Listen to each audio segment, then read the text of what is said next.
Oh boy, would you look at that. If this isn't a trip down memory lane, I don't know what is. For you old-time subscribers, you'll know exactly what this car is and why I'm so emotionally attached. Oh, shut up, would you? Just like go to take a video and now we're gonna start doing yard work, I guess. Anyway, I'll just raise my voice here. So, for those of you who are old-time subscribers, you'll know exactly what this car is and why it means so much to me. For new subscribers, or anyone just clicking on this video who hasn't watched any of my other videos before, this is a 1997 Mercury Grand Marquis. Where are we at now, mileage-wise? I think we got about 180,000 on this thing. Yep, right at 180,000. And this car now belongs to my sister. It was given to me, and then when I moved on, I gave it to her. And she's had it for quite a while now, several years at least. It's been to California and back multiple times. It's been a great car. She did start to have one little problem with it though. And the problem she had was it was stalling whenever she was coming to a stop and making a turn. So I thought, you know, maybe the throttle body's a little clogged up, maybe it's not getting enough idle air or something like that. But then she made the comment that all the electrical stuff would shut off. So I thought, okay, maybe an alternator. And it looks like that's what it is. If we start the car up, as I'll show you here, it runs perfect, runs great, no issues whatsoever. The battery tests perfectly fine, there's no problems there. Look how great this thing runs. Runs perfect. And listen how smooth that is. Man, I wish the 5.43 valves sounded this good. I mean, listen to that thing.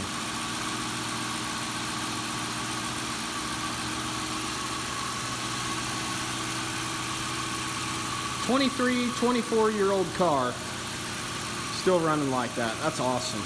Anyway, as soon as we would turn the headlights on, the AC on full, the radio on, different loads like the rear defroster. I know we're not using that in the summertime, but anyway, I put all the electrical loads on it that I could, and I finally got it to duplicate the problem. I came to a stop, I was pulling into a parking spot, came to a stop, straightened the steering wheel out, and the thing stalled. The radio shut off, all the gauges went blank, lost all electrical power. Then the electrical power came back on, I started the car back up, it worked great. So what I noticed, while the car's idling here, let's turn on all the electrical loads that we can. Headlights, high beams, rear defroster, AC on full, radio on. Don't want to, you know how it goes with the monetization and all that. We got our interior light on. Let's turn our hazards on. Let's go one step further. Set the brake. Let's put it in gear. You can only put it in reverse because if you go into drive, it automatically releases a parking brake.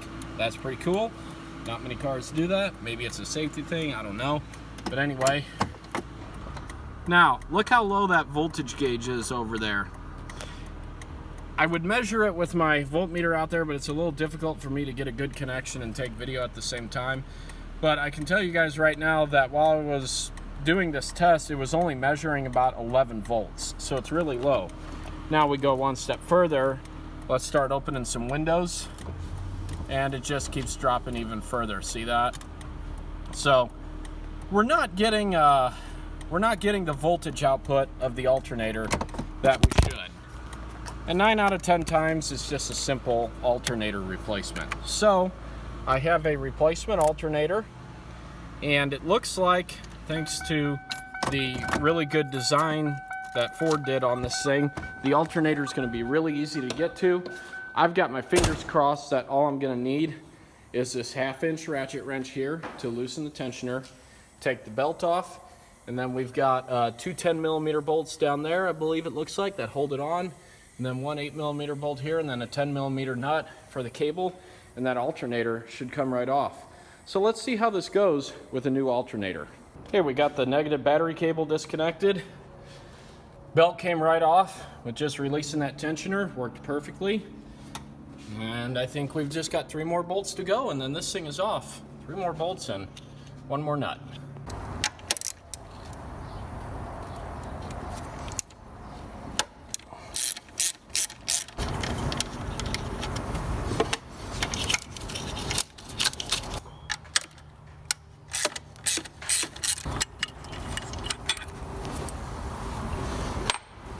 is really bouncing that thing off the rev limiter.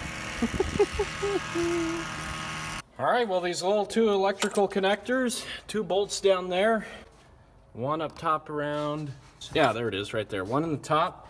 You know, the only other thing I'll add is if you guys can do this while the engine is still cool, do it then, because the parts are really hot right now.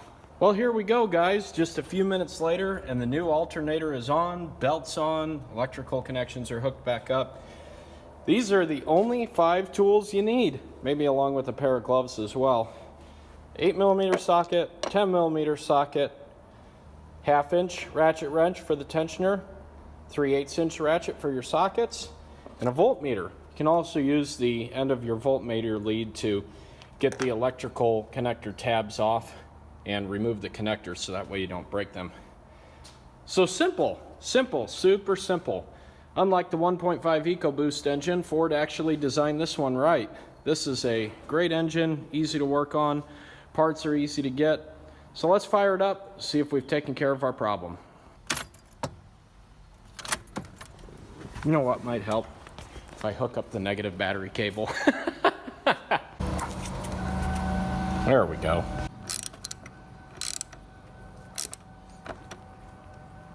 All right, now let's start her up.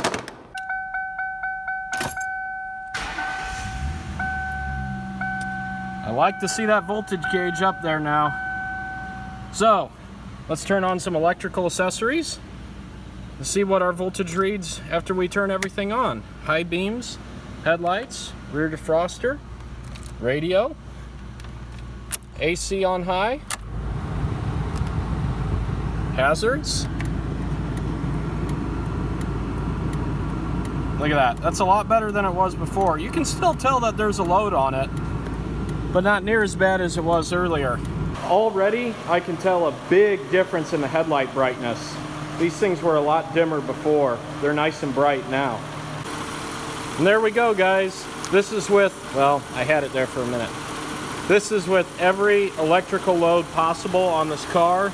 It's in gear, so it's idling low at about 500, 600 RPM. And we're sitting right at 12 volts.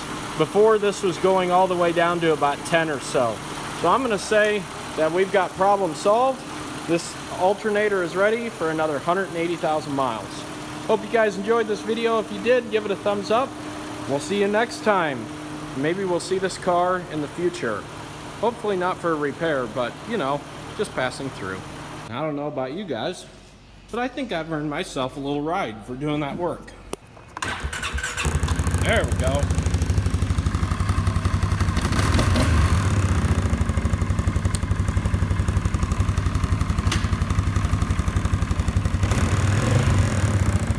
Well, if I can figure out how to drive. Oh, that's parked. There we go.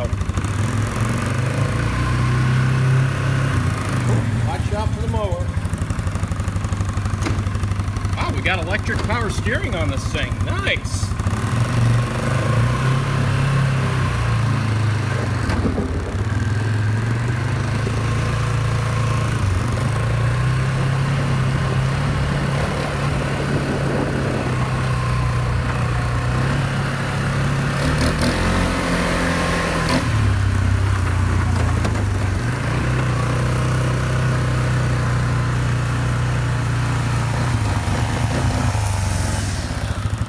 Hey, your car is fixed. Oh, yeah? Yeah. Thanks. Now, I want my other pack of gummy rings.